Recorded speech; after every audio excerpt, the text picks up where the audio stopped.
It was once said, that is not dead which can eternal lie, and with strange aeons it may pass that even death may die.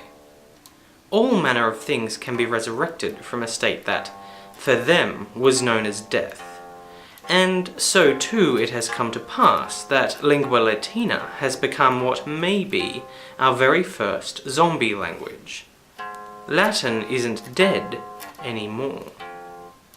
There is a difficulty in defining exactly what makes a language dead, although most people agree that it is when the language is no longer used for communicative purposes, that it is no longer taught, and that nobody alive can speak it or pass it along to their children.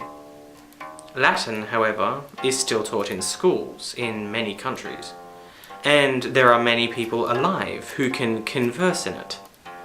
Beyond that, the language still has a regulatory body, the Pontifical Academy for Latin, and if this were not convincing enough, it is now used for communication in the Vatican City, where it is their official language. But we should also be asking ourselves, was Latin ever truly dead? If you look at the history of the world's languages, to determine a point in time at which people stopped speaking Latin and started speaking another language, you really can't. Language, like life, is an evolutionary being, and Latin evolved over time into what is known as the Romance languages, a group of around 23 languages including Spanish, French, and Italian. And like the evolution of a living being, you cannot definitively pick a point in time and say, this is when this language stopped being Latin and started being French. So the quote-unquote death of a language can result in the birth of a number of new languages. But just how many languages have died in the past 100 years? According to studies done on known languages that kept track of those with few living speakers, the figure stands at some 66 languages that have become extinct since 1914. And 7 of those have died off since 2000. Think about that figure and what that statistic means. The death of these 66 last speakers represents the ultimate demise for such a phenomenal number of cultures. Perhaps we should take a moment. Remember with me the last language to die, the Black Isle dialect, and its final speaker, Bobby Hogg, who took his culture with him in 2012. As we keep seeing when we look at them closely, languages really are like living things. They die, they become extinct, and we can even see when they are endangered. Officially, a language starts being vulnerable when it is spoken only in the houses of those who know it, and it moves through the stages of endangerment as its youngest speakers grow older.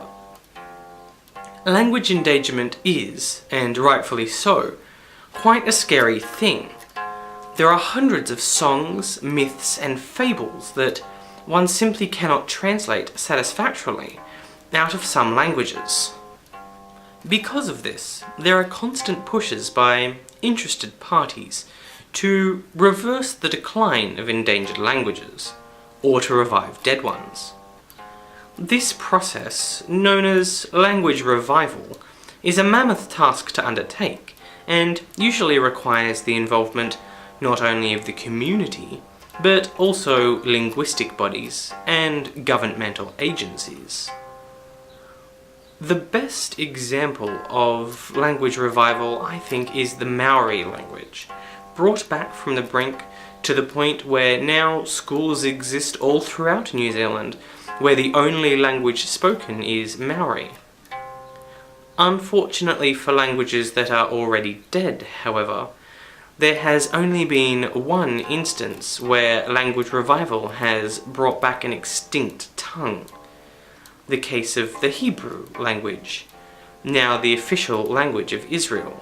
So, obviously, there is a case for keeping languages alive, as they are little culture capsules.